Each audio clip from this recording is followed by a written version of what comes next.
ಭಾರತೀಯ ರೈಲ್ವೆ ಇಲಾಖೆಯಲ್ಲಿ 11,000ಕ್ಕೂ ಅಧಿಕ ಭರ್ಜರಿ ನೇಮಕಾತಿ. 10th ಪಾಸ್ ಆಗಿದ್ರೆ ಸಾಕು. ಈ ವಿಡಿಯೋದಲ್ಲಿ ಈ ಮಾಹಿತಿಯ ಬಗ್ಗೆ ಸಂಪೂರ್ಣವಾಗಿ ತಿಳಿದುಕೊಳ್ಳೋಣ. ಈ ವಿಡಿಯೋವನ್ನು ಮಿಸ್ ಮಾಡದೆ ಸಂಪೂರ್ಣವಾಗಿ ನೋಡಿ ಮತ್ತು ನಿಮಗೆ ಯಾವ ಉದ್ಯೋಗದ ಬಗ್ಗೆ ಮಾಹಿತಿ ಬೇಕು ಎಂಬುದನ್ನು ಕಮೆಂಟ್ ಬಾಕ್ಸ್ನಲ್ಲಿ ತಿಳಿಸಿ. ಹಾಗೆ ಈ ವಿಡಿಯೋ ನಿಮಗೆ ಇಷ್ಟವಾಗಿದ್ದರೆ ಸಬ್ಸ್ಕ್ರೈಬ್ ಮಾಡಿ.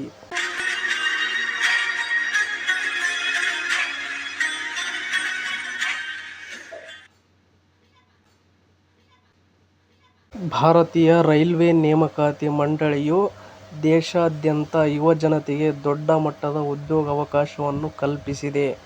ರೈಲ್ವೆ ಇಲಾಖೆಯ ವಿವಿಧ ವಲಯಗಳಲ್ಲಿ ಖಾಲಿ ಇರುವ ಒಟ್ಟು 11,127 ಸಹಾಯಕ ಲೋಕೋ ಪೈಲಟ್ ಹುದ್ದೆಗಳನ್ನು ಭರ್ತಿ ಮಾಡಲು ಅಧಿಕೃತ ಅಧಿಸೂಚನೆ ಹೊರಡಿಸಲಾಗಿದೆ. ಈ ನೇಮಕಾತಿಯು ಬೆಂಗಳೂರು, ಸಿಕಂದರಾಬಾದ್, ಮುಂಬೈ, ಚೆನ್ನೈ ಸೇರಿದಂತೆ ದೇಶದ ಪ್ರಮುಖ 21 ರೈಲ್ವೆ ಮಂಡಳಿಗಳ ವ್ಯಾಪ್ತಿಯಲ್ಲಿ ನಡೆಯಲಿದ್ದು, ಬೃಹತ್ ಸಂಖ್ಯೆಯ ಹುದ್ದೆಗಳು ಲಭ್ಯವಿರುವುದು ವಿಶೇಷವಾಗಿದೆ.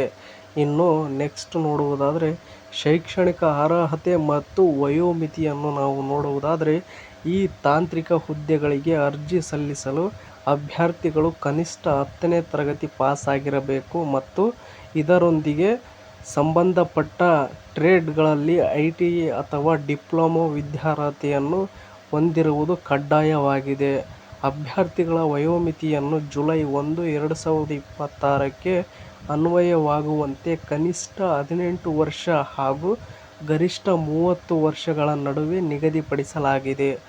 ಸರ್ಕಾರದ ನಿಯಮದಂತೆ SC/ST ಅಭ್ಯರ್ಥಿಗಳಿಗೆ 5 ವರ್ಷ ಮತ್ತು OBC ಅಭ್ಯರ್ಥಿಗಳಿಗೆ 3 ವರ್ಷ ವಯೋಮಿತಿ ಸಡಿಲಿಕೆ ಇರುತ್ತದೆ.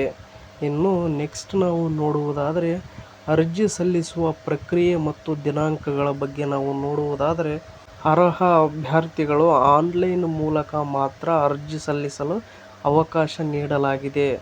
ಅರ್ಜಿ ಸಲ್ಲಿಕೆಯ ಪ್ರಕ್ರಿಯೆಯು ಮೇ 15ರಿಂದ ಆರಂಭವಾಗಲಿದ್ದು, ಆಸಕ್ತರು ಜೂನ್ 14ರೊಳಗೆ ತಮ್ಮ ವಿವರಗಳನ್ನು ಸಲ್ಲಿಸಬೇಕಾಗುತ್ತದೆ. ಆರಂಭಿಕ ವೇತನವು ತಿಂಗಳಿಗೆ ರೂ. 19,900ರಿಂದ ಪ್ರಾರಂಭವಾಗಲಿದ್ದು, ಇದರೊಂದಿಗೆ ಕೇಂದ್ರ ಸರ್ಕಾರದ ಇತರೆ ಎಲ್ಲ ಭತ್ಯೆಗಳು ಮತ್ತು ಸೌಲಭ್ಯಗಳು ಆಯ್ಕೆಯಾದ ಸಿಬ್ಬಂದಿಗೆ ಲಭ್ಯವಿರಲಿದೆ. ಇನ್ನು ನೆಕ್ಸ್ಟ್ ನಾವು ನೋಡುವುದಾದರೆ ಆಯ್ಕೆ ವಿಧಾನ ಮತ್ತು ಪರೀಕ್ಷೆಯ ಬಗ್ಗೆ ನಾವು ನೋಡುವುದಾದರೆ, ಸಹಾಯಕ ಲೋಕೋ ಪೈಲಟ್ ಹುದ್ದೆಗೆ ಆಯ್ಕೆಯಾಗಲು ಅಭ್ಯರ್ಥಿಗಳು ವಿವಿಧ ಹಂತದ ಪರೀಕ್ಷೆಗಳನ್ನು ಎದುರಿಸಬೇಕಾಗುತ್ತದೆ. ಇದರಲ್ಲಿ ಮೊದಲ ಮತ್ತು ಎರಡನೇ ಹಂತದ ಕಂಪ್ಯೂಟರ್ ಆಧಾರಿತ ಲಿಖಿತ ಪರೀಕ್ಷೆಗಳು ಅಂದರೆ CBT 1 and 2, ಕಂಪ್ಯೂಟರ್ ಆಧಾರಿತ ಆಪ್ಟಿಟ್ಯೂಡ್ ಟೆಸ್ಟ್, ಮೂಲ ಮತ್ತು ದಾಖಲೆಗಳ ಪರಿಶೀಲನೆ ಹಾಗೂ ಕಟ್ಟುನಿಟ್ಟಾದ ವೈದ್ಯಕೀಯ ಪರೀಕ್ಷೆಗಳು ಒಳಗೊಂಡಿರುತ್ತವೆ. ಈ ಎಲ್ಲ ಹಂತಗಳಲ್ಲಿ ಯಶಸ್ವಿಯಾದ ಅಭ್ಯರ್ಥಿಗಳನ್ನು ಅಂತಿಮವಾಗಿ ಹುದ್ದೆಗೆ ಪರಿಗಣಿಸಲಾಗುತ್ತದೆ. ಇನ್ನು ಪರೀಕ್ಷಾ ಪಠ್ಯಕ್ರಮ ಮತ್ತು ಅರ್ಜಿ ಶುಲ್ಕದ ಬಗ್ಗೆ ಹೆಚ್ಚಿನ ಮಾಹಿತಿ ಶೀಘ್ರದಲ್ಲೇ ಪೂರ್ಣ ಪ್ರಮಾಣದ ಅಧಿಸೂಚನೆಯಲ್ಲಿ ಪ್ರಕಟವಾಗಲಿದೆ. ಇನ್ನು ಅಧಿಕೃತ ವೆಬ್ಸೈಟ್ ಲಿಂಕ್ಗಾಗಿ ನೀವು ಕ್ಲಿಕ್ ಮಾಡಿ ನೋಡಬಹುದಾಗಿರುತ್ತದೆ. ಮತ್ತು ಇದೇ ತರಹದ ಉದ್ಯೋಗಕ್ಕೆ ಸಂಬಂಧಿಸಿದ ಸುದ್ದಿಗಳನ್ನು ಓದಲು ನಿಮ್ಮ ಜಾಬ್ಸ್ ಆ್ಯಂಡ್ ಎಜುಕೇಷನ್ ಅಪ್ಡೇಟ್ ಚಾನಲ್ಗೆ ಸಬ್ಸ್ಕ್ರೈಬ್ ಆಗಿ ಮತ್ತು ಈ ಅಪ್ಡೇಟ್ ಬಗ್ಗೆ ನಿಮ್ಮ ಅಭಿಪ್ರಾಯ ಏನೆಂದು ಕಮೆಂಟ್ ಬಾಕ್ಸ್ನಲ್ಲಿ ತಿಳಿಸಿ. ಹಾಗೆ ಈ ವಿಡಿಯೋ ಇಷ್ಟವಾದರೆ ಪ್ಲೀಸ್ ಎಲ್ಲರೂ ಸಬ್ಸ್ಕ್ರೈಬ್ ಮಾಡಿ, ಸಪೋರ್ಟ್ ಮಾಡಿ. Thank you for watching friends. ಎಲ್ರಿಗೂ ಧನ್ಯವಾದಗಳು.